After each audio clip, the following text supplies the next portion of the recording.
the planning committee that put this together, one of the things they were trying to do this year was to get past sort of a Water 101 conversation. Clearly, if you were listening carefully, that was a pretty nuanced conversation we just had with folks that have been deep in the trenches on some of these issues. We want your feedback, and we'll be looking for that as well as we begin to wrap it up. What I'd like to do for the wrap-up, though, there are 2 open mics in this room, and I'm really interested in terms of closing thoughts. What are you all thinking about this river and our future, what you heard today? Maybe you have questions, but I'd really like, rather than me just wrapping it up, I'd like to see if I could hear from any of you all that are brave enough to stand up to the mic and speak to it. I appreciate being here. I'm doing a lot of work in Burundi, East Africa, where conflicts like this have devolved into civil war, and it's really hard to watch. So I appreciate what you're trying to do in terms of finding civilized way to work through difficult issues and stay together as a community. So I applaud you, and I'm trying to do this on campus, so it was great to see. Thank you. Thanks, Bill. Other comments? Wrap-up thoughts, other opinions? There's a lot of things we didn't talk about today that are stirring in the Poudre. Steve, go ahead. Since you prompted me, I think the general public loses track of water. I mean, sure, they see their bill. Some of them don't even see that because it's electronic now, and it's a known quantity that we get all the time. And when there's things like affordable housing or healthcare or whatnot, we tend to forget about that.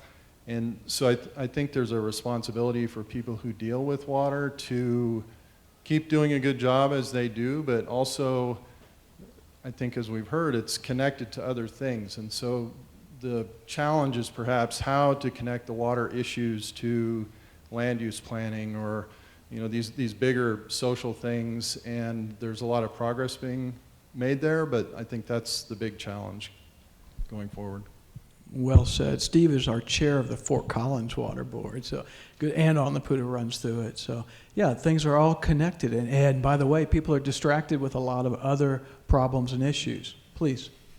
There you First, go. I wanted to thank all of the panelists today for such engaging conversations. As a young professional facing all of these challenges as we move forward with increased population and water scarcity, it really inspires me to hear all of the efforts for collaboration, and I hope that as the next generation who will be stepping into your shoes, that we can continue these conversations to learn more about how to facilitate effectively for collaboration. So, thank you. Thank you. Mel. Surprise, surprise. Really, I want to also thank you for this.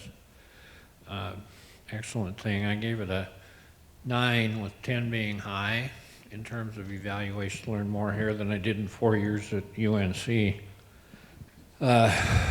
And a couple of thoughts. One is that I wanted to ask a question in the last panel as gnarly a term of art in water discussions, and also regarding funding. Colorado could float a loan from Wyoming and put the Broncos up as collateral. I would like to see more mayors or city council members, county commissioners from Wells and Larimer County, maybe even Fort Morgan, and U.S. Senator, congressional people or representatives. And I put in my evaluation that Cory Gardner, former congressman and now U.S. Senator, when he was on Wayne Allard's staff, handled water, and he might be a good keynote since he's midterm and there's not electoral or political considerations in my. This is a great conference today, and I've learned a lot. Thank you very much for that. But one of the common themes that has run through this conference is education. And I would just like to point out an effort that we're involved in. There's a booth back here called the Poudre Learning Center. It's a center on North 83rd Avenue, right on the Poudre River. We're trying to build a 5,000 square foot building to continue water education for our school children. Right now, we've got about 22,000 school children coming through per year from multiple school districts in northern Colorado. It's open to the public as well. And if anyone would like to learn about our expansion efforts, we invite you to contact any one of us on that. But to us, water education is very much needed to our younger generation, and we're hoping that the Poudre Learning Center could be a part of that water education process. Thanks. Perfect. Thanks for bringing that up. You know, we're talking about the Poudre, and we don't talk about the Poudre Learning Center probably enough. Clearly, if we're going to get the job done before us, it's going to take an educated electorate. It's going to take political will. It's going to take money. It's going to take all of those things, really, to build the kind of community in the future that we want here. You guys have been a lot of good questions, a lot of hard questions today. You all have hung in there well. I really appreciate that, and I appreciate the conversation and the tone of the conversation. I think this is, you know, an amazing community, right? And we're blessed. We're really blessed to live here. The resource we have is fantastic.